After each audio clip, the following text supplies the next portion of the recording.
Boa noite, sejam todos muito bem-vindos, sempre uma alegria muito grande papear com vocês. Vamos fazer a nossa prece para a gente poder começar?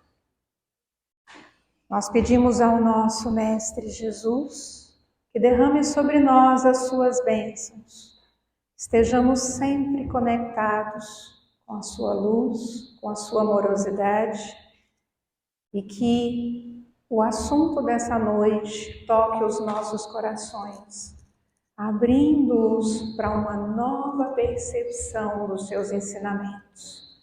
E que assim seja. Hoje nós vamos falar sobre o Caminho, Verdade e Vida. O Caminho, Verdade e Vida é um livro que a gente sempre utiliza, ele e o Pão Nosso. São livros que a gente sempre utiliza nas nossas palestras. São livros fáceis de entender, de leituras muito rápidas, ótimos livros para a gente ter em casa, para ler na hora de dormir, para fazer o culto no lar, para presentear. Então, fica a nossa sugestão. Hoje nós vamos falar sobre o capítulo 66 dele, que tem o título de Como Pedes.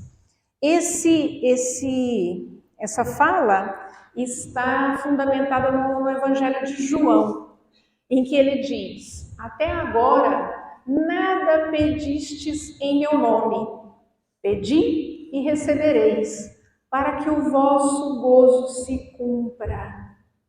João está falando para nós sobre pedir, sobre como pedir. Ele salienta, inclusive, que já naquela época muitas pessoas se encontravam descrentes, desencantadas com a oração. E hoje em dia a gente vê muito isso no nosso dia a dia. Quantas vezes a gente reza e reza e reza outra vez? E aqui que a gente fala, né, quando a pessoa pergunta: e aí, anda rezando, fulano? Ando, mas Deus não me escuta. Deus está ocupado, Deus está cuidando de outras pessoas, tem gente que está rezando melhor do que eu, tem gente que está precisando mais do que eu. Então, olha, minhas orações não estão adiantando muita coisa, não. Então, hoje, ainda essa fala de João é muito coerente para nós. Quando ele diz que será que nós estamos pedindo realmente em nome de Jesus? É essa reflexão que ele nos faz. Emmanuel pega esse texto de João e traz para a gente essa reflexão. Tá bom, já que nós estamos reclamando que não está adiantando muita coisa rezar, será que nós estamos rezando direito? Aí ele fala o seguinte: a alma crente, convicta da própria fragilidade, deveria interrogar a consciência sobre o conteúdo de suas rogativas ao Supremo Senhor. A gente questiona por que Deus não está me atendendo. E Emmanuel pede para a gente olhar para o outro ângulo, tirar esse foco e olhar: será que eu estou pedindo da forma correta? Será que o que eu estou pedindo está correto, está adequado, é o que eu preciso? É o que eu construí? Poderá ser o resultado das minhas ações? Ou será que eu estou pedindo algo que está distante disso? As minhas ações não estão condizendo com as minhas orações. Aí ele pergunta: estará suplicando em nome do Cristo ou das vaidades do mundo? O que é que eu ando pedindo nas minhas orações? Será que a gente já parou para pensar nisso? Aí a gente começa a pensar naquelas orações que a gente faz assim meio no automático, né? Deus, tira fulano de perto de mim, porque olha, não sei o que será se eu tiver uma forcinha para bater nele.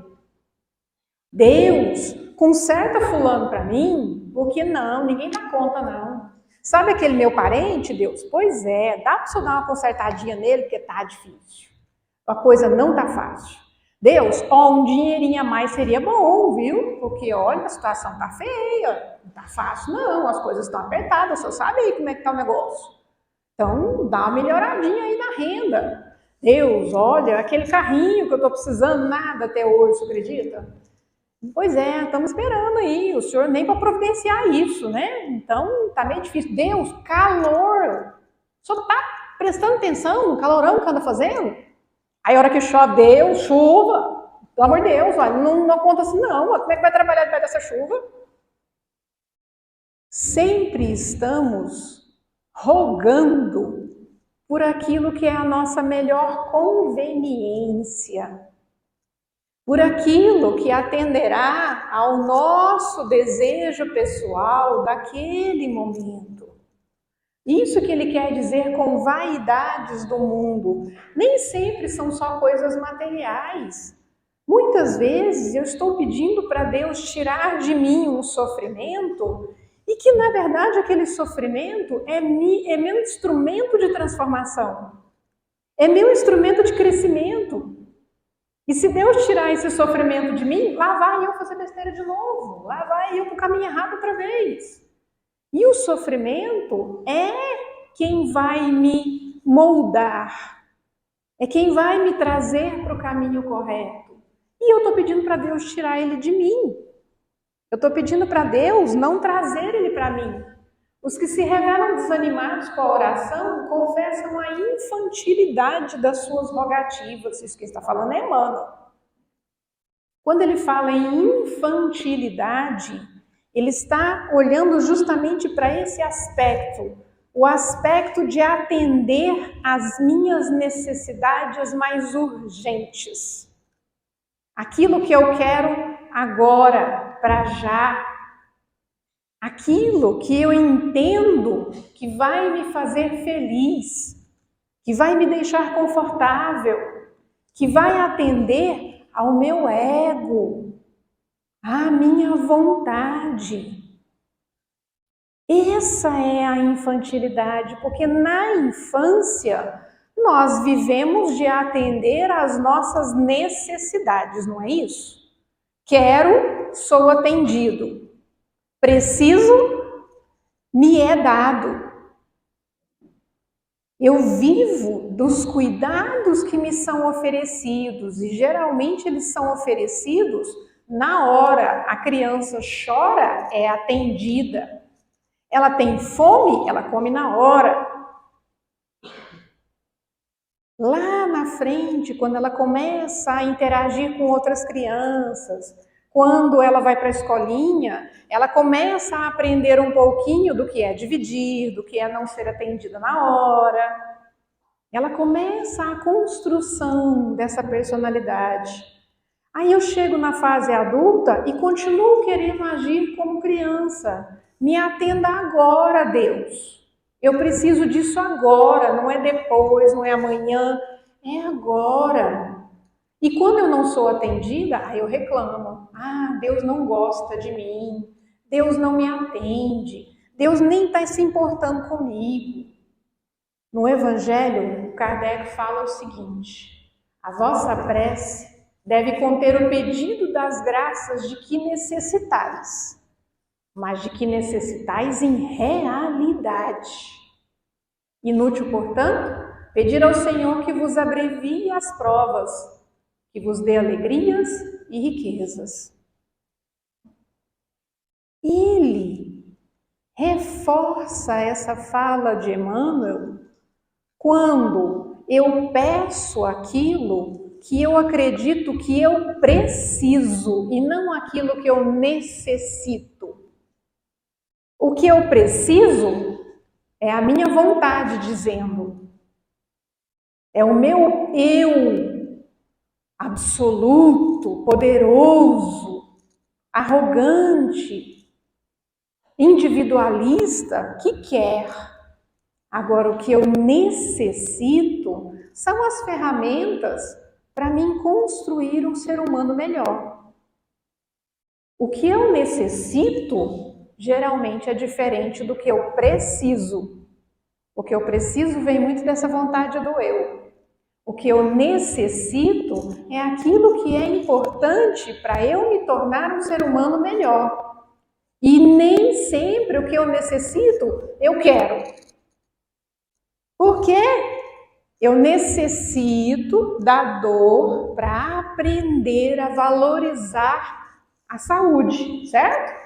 Eu necessito da doença para valorizar a saúde, senão eu não vou valorizar a minha saúde. Eu não vou ter cuidado com ela. Eu não vou me importar em cuidar desse veículo aqui que me foi emprestado com mais carinho. Por quê? Porque eu nunca adoeci, não sei nem como é que é isso. Então, a doença vem para me mostrar esse limite, para me fazer olhar para outras questões mais importantes, mais necessárias e úteis na minha evolução. Eu lembro uma vez que acho que eu já contei essa historinha aqui, quem já ouviu ela, eu vendo uma entrevista de uma moça, e a gente faz sempre o danado julgamento, né? Tá lá a moça para ser entrevistada, cabeça raspada, toda tatuada dos pés à cabeça, umas roupas bem larguinhas, bem hippies, e a gente olha e fala, né? Aí o danado julgamento vem. Aí foram entrevistar ela. Conta a sua história para nós. E ela contou. Executiva do mercado financeiro, bolsa de valores, trabalhava 18 horas por dia. Um estresse absurdo, uma correria absurda. Tinha mais de 10 anos que ela não falava com o pai e com a mãe. Afastou-se deles porque eles não compreendiam esse ritmo louco de vida dela. Até que um dia ligaram para ela e falou, olha, sua mãe está internada, está com câncer, e a única pessoa que pode ficar com ela é você, e não tem outra pessoa, e você precisa ficar com ela. Não serve pagar uma cuidadora, é você. Tá, lá vai ela muito contrariada, tira férias do trabalho, tinha muitos anos que ela não tirava férias, ela tirou, foi para o hospital cuidar da mãe. Nesse período em que ela ficou com a mãe muito contra a vontade, ela estava ali, ela começou a olhar para a mãe com outros olhos, vendo a fragilidade da mãe, toda a força moral dela por trás daquela fragilidade física, conseguiu reconciliar anos de mágoas, rancores, ressentimentos. E convivendo ali naquele hospital, a mãe foi para a UTI, e ela convivendo ali, ela começou a enxergar muito além daquele mundinho que ela vivia, que era de atender às urgências, atender ao que era preciso. E ela redescobriu um prazer que ela havia esquecido há mais de 20 anos, que era o de tocar violão. Ela achou o violão dela guardado num depósito lá empoeirado, arrumou, levou para o hospital, pediu autorização para os médicos, eles deixaram, e ela começou a tocar para a mãe. E aquilo teve um efeito muito transformador para a mãe. Ela viu a mãe mudar a calma, a leveza dela com a doença. E ela percebeu que outros pacientes também se comoviam com aquilo. E ela começou a tocar para as outras pessoas também. E quando a mãe dela, muitos meses depois, veio a desencarnar pela doença, ela continuou tocando naquela UTI. Ela conseguiu uma autorização especial e ela continuou voltando todos os dias naquela UTI e tocando para as pessoas doentes. E quando ela terminava, quando a pessoa estava bem, consciente, ela perguntava, o que você quer ouvir? E ela tocava para aquela pessoa. No final, a pessoa invariavelmente contava a história dela.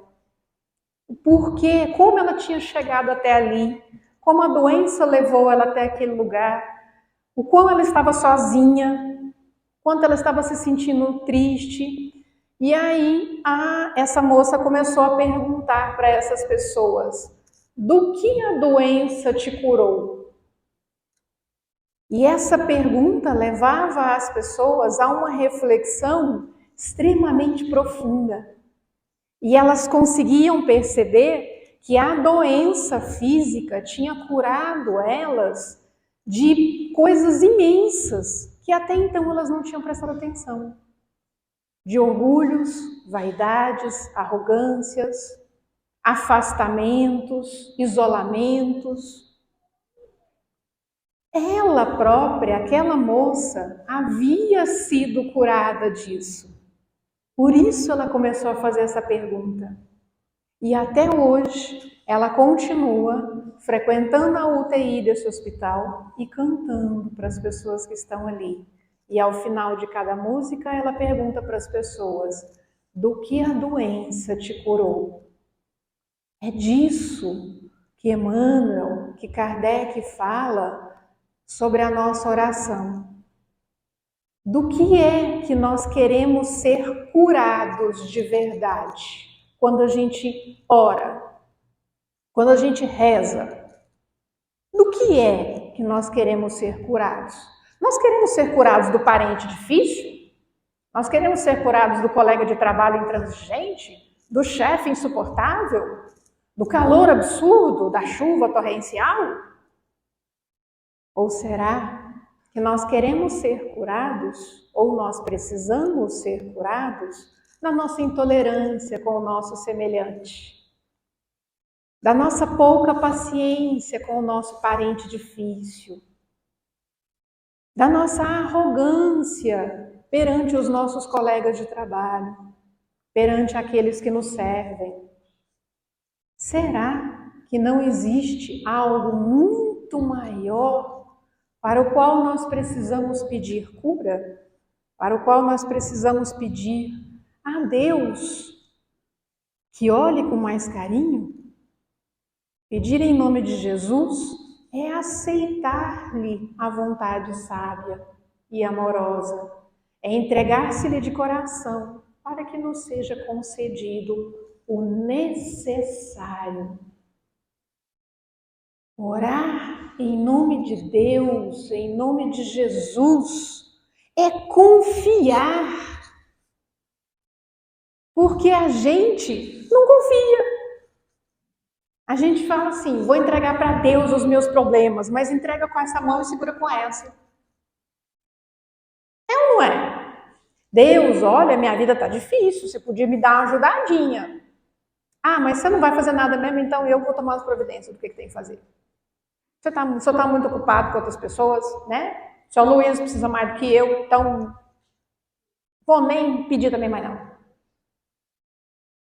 Confiar é entregar e acreditar que Ele está cuidando. É acreditar, como diz a música, a poesia, que Jesus está me carregando no colo. E que as pegadas que eu vejo na areia não são as minhas, são as dele me carregando. Naqueles momentos mais difíceis da minha vida, ele me carrega no colo. E a tendência é que eu olhe para isso e entenda que estou abandonada. Que ninguém está cuidando de mim, que ninguém está vendo a minha dor, que ninguém está entendendo o meu sofrimento. Sendo que, na verdade, eu não estou confiando. Eu não estou, talvez, orando da maneira correta. Ah, mas será que existe uma maneira correta de orar? Será que existe um jeito certo? Eu sempre digo que orar não existe jeito certo. Existe o seu jeito. Eu, por exemplo, tenho muito hábito de rezar dentro do carro. Sempre distâncias muito longas que eu tenho que andar, então eu já ando no carro e falo: Jesus, tá sentadinho aqui do lado, faz favor? Nós precisamos conversar. Vamos trocar uma ideia. O senhor tá sabendo que o treino não tá fácil, né? Pois é, então vamos trocar uma ideia aqui nós dois, porque nós dois precisamos chegar num acordo. A minha conversa com ele é muito pessoal. Eu não consigo entender Deus, Jesus, como alguém distante de mim. Eu entendo ele como muito próximo, então não adianta nada eu arrumar palavras bonitas para falar com ele, sendo que não é o meu coração que está falando. O meu coração vai falar com ele na minha linguagem, no meu jeito. Mas existem algumas dicas. Essas dicas, geralmente, quem fala muito delas para nós, Joana de Ângeles, ela sempre fala, ela sempre dá essas dicas muito certeiras, muito objetivas de como fazer. Então, a primeira coisa que eles orientam a gente é elevar a frequência. Ah, mas isso não é meio óbvio? Talvez não. Sabe por quê? Como é que a gente começa uma oração? Nossa, mas as coisas não estão fáceis, né? Meu Deus do céu, como tá difícil ultimamente. Nossa, esse calor, né? Meu Deus do céu. Eu ligo o ar ou não ligo o ar? Nossa, esse ar tá ligado, mas não tá funcionando. Só pode, porque não tem cabimento um trem desse, não. Nossa, mas, meu Deus, como a gente sofre, né? E a guerra, né? Oh, meu Deus, como é que pode ter uma coisa absurda dessa? A gente começa a orar na preocupação, na reclamação, na lamentação. Então é natural que a nossa vibração abaixe. É natural que a nossa energia fique numa frequência mais baixa. Quanto maior, quanto mais elevado o meu pensamento, mais alta a minha frequência. Quanto mais baixo o meu pensamento, a minha energia, mais baixa a minha vibração. Então, primeira coisa, a gente se afastar da preocupação para começar a orar. Primeira coisa é essa.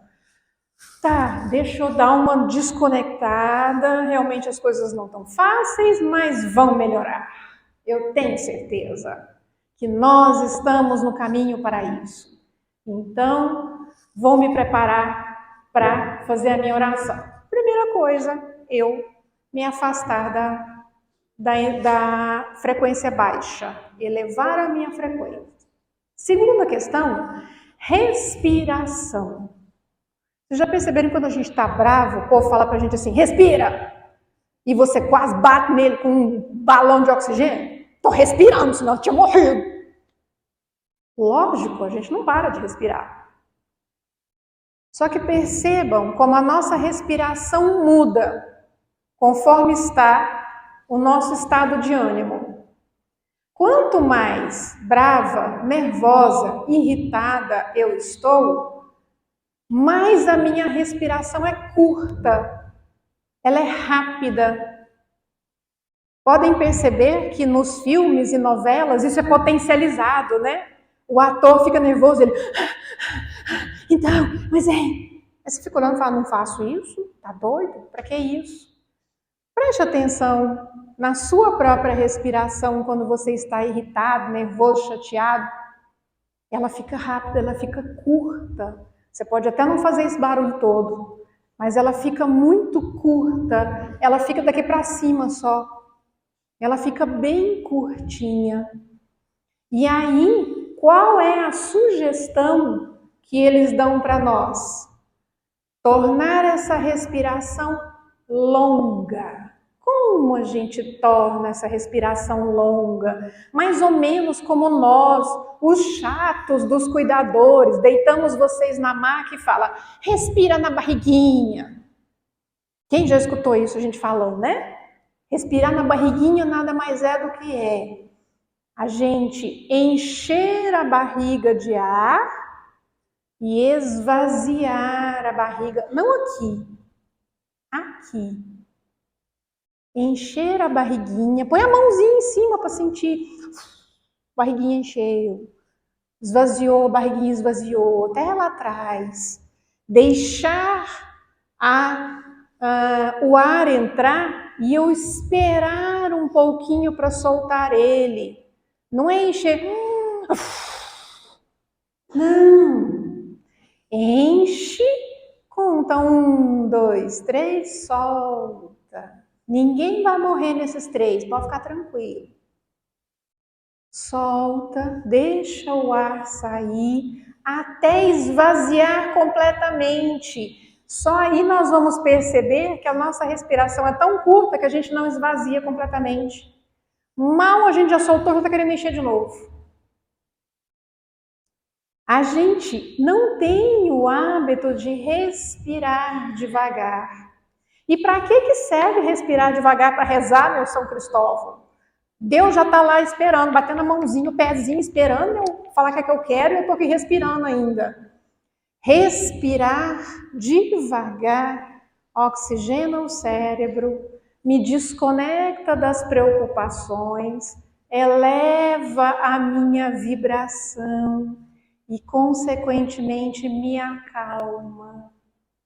É muito difícil eu manter o meu nervosismo respirando devagar. Quanto mais devagar eu respiro, mais calma eu me torno. Experimenta quando alguém estiver brigando com você, discutindo com você, falando barbaridade, experimenta respirar devagar. Olhar na pessoa, bota a mãozinha aqui discretamente na barriguinha. A hora que a pessoa terminar de discutir com você, você vai falar para ela, então, tá tudo bem? Quer uma aguinha? É perigoso você levar uns bufetes, mas ok. Sim, porque você entrou em outra sintonia, a respiração te trouxe isso. Por que a gente não pode trazer isso para o momento da oração também? Por que eu não me preparar para a oração também com a minha respiração? Então tá bom, já elevei a minha frequência, já respirei, não vou morrer sem ar. Aí eu começo a rezar. Qual deve ser o primeiro passo para a gente rezar? Segundo Emmanuel, agradecer. Eu começo sempre a minha oração agradecendo.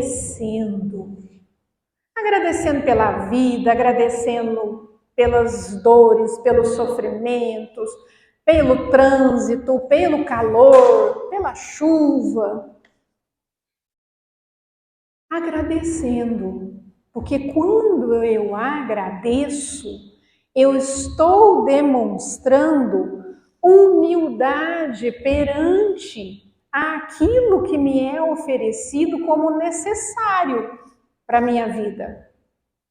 Agradecer pela dor, pelo sofrimento, é manter o sofrimento aqui. Patrícia, você não pode dar uma vez, eu já escutei isso, que você agradecer pelo sofrimento é você alimentar uma crença de doença, que você vai ficar adoecido o resto da vida.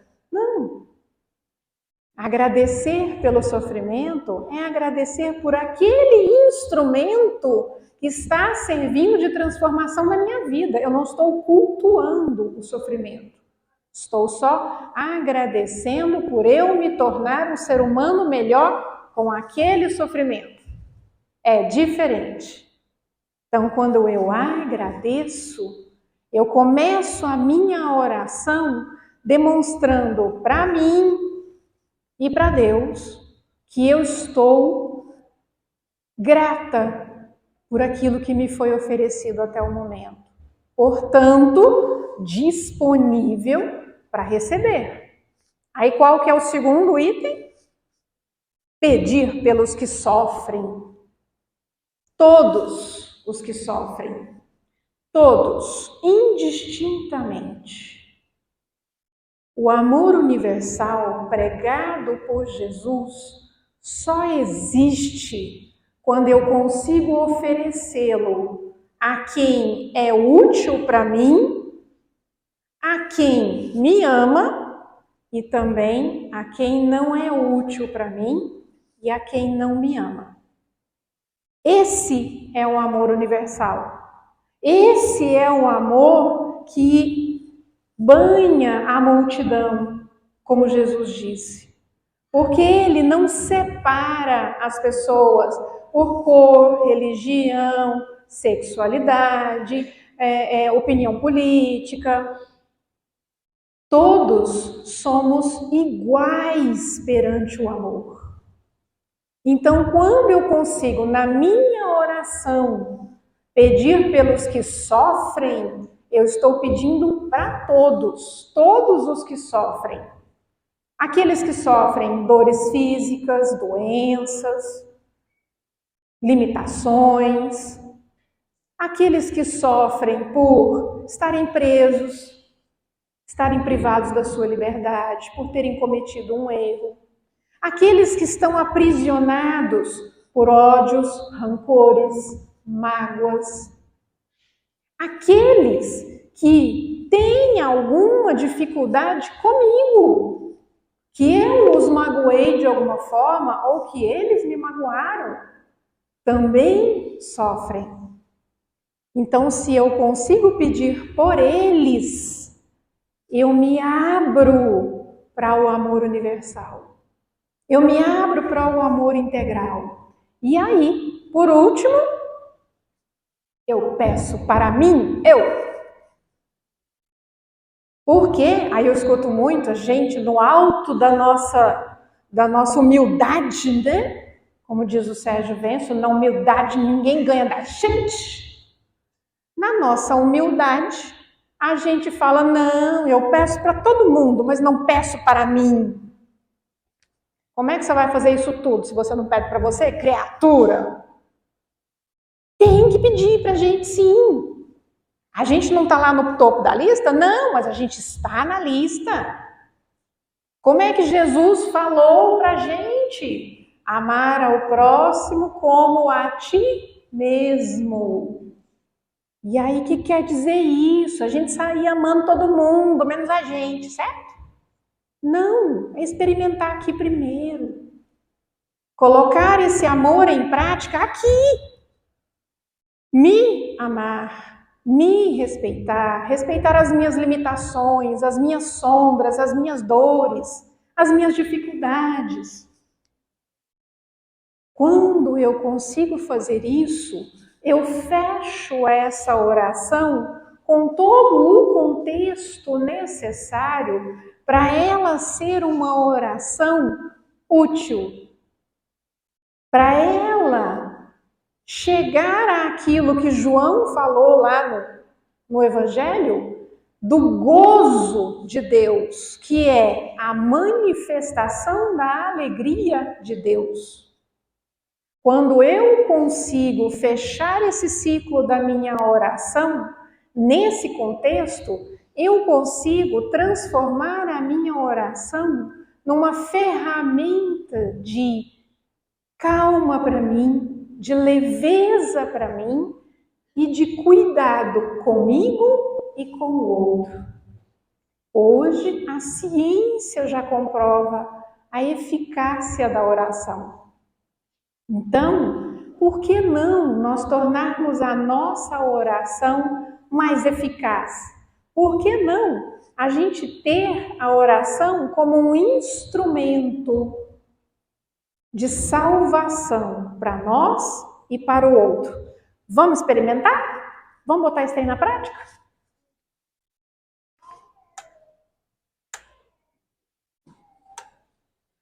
Vamos lá?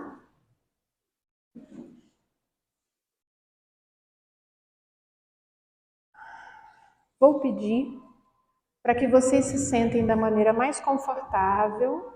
Já afastem os pezinhos para trás, porque na hora do passe os médiuns vão passar entre as fileiras. E nós vamos começar aquele passo a passo da nossa oração. Primeira coisa, nós vamos deixar fora dessa sala toda preocupação, toda reclamação, toda lamentação, todo julgamento. Quem se sentir à vontade de olhar para essa imagem, fechar os olhos e se sentir transportado para ela, é para lá que nós vamos. À beira de um lago,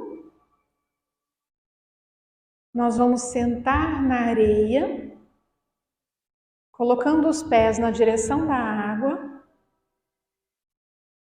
O vento é muito fresco. O silêncio é acolhedor. E nós vamos respirar. Vamos sentir a barriga enchendo de ar completamente. Eu conto 1, 2, 3 e solto completamente o ar. Mais uma vez, enchendo a barriga com ar, segurando 1, 2, 3, soltando completamente até esvaziar. Vamos fazer mais uma vez, enchendo completamente a barriga com ar e soltando devagarzinho. Eu já percebo que a minha respiração não está tão curta mais. Está mais longa.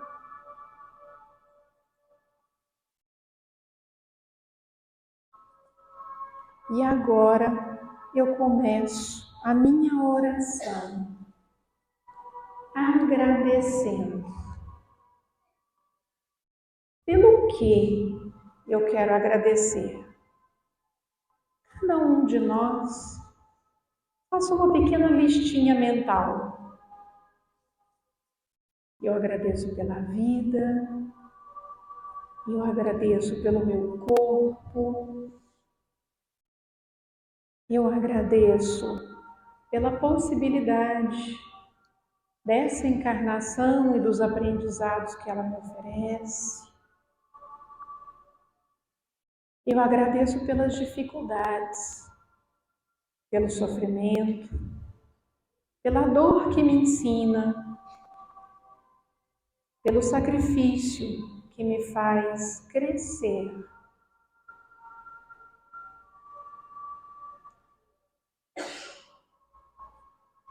Eu peço por todos aqueles que sofrem, pelos meus familiares que passam por algum tipo de sofrimento físico, emocional, financeiro, psíquico.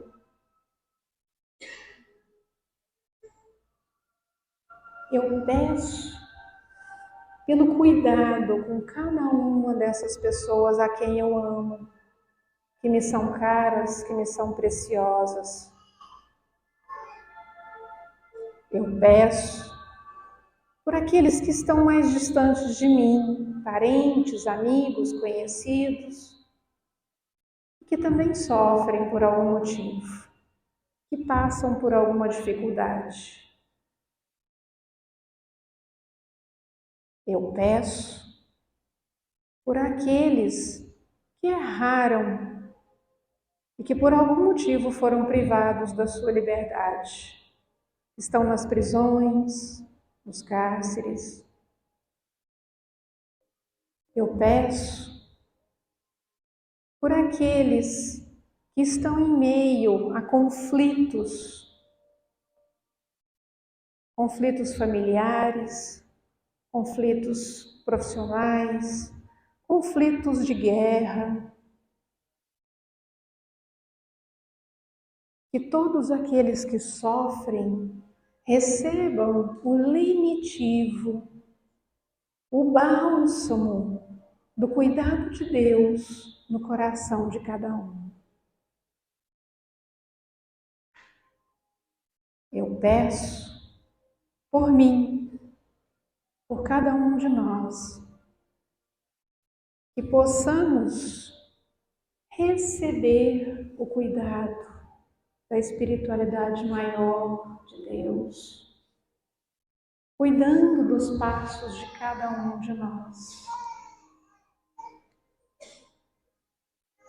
Os médiuns vão nos ajudar agora com o passe, fortalecendo para nós esse momento da oração. Continuem ainda sentadinhos lá naquele lugar, talvez ainda agradecendo, pedindo pelos outros, pedindo por si mesmo, recebendo dos médiuns o reforço para esse momento de oração tão especial para cada um de nós. Nós olhamos em direção ao lago, percebendo a transformação que acontece dentro de nós. O peso que foi retirado. Estamos mais leves. Liberou mais espaço para que possamos incluir mais amor dentro de nós.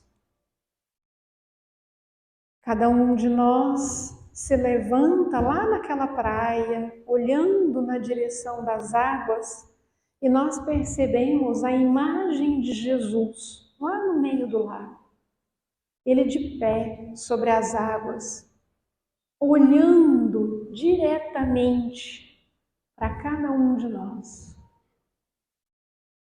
E a gente sente que Ele enxerga cada uma das nossas dores, cada uma das nossas necessidades, cada um dos nossos desejos, nossas aspirações, nossos sofrimentos. Nesse momento, somos únicos para Ele. Ele nos enxerga de maneira especial, de maneira única.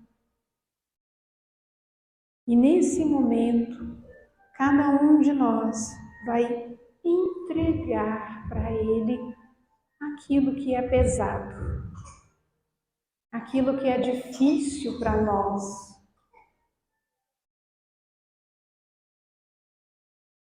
Entregue, estenda as suas mãos e entregue para Ele.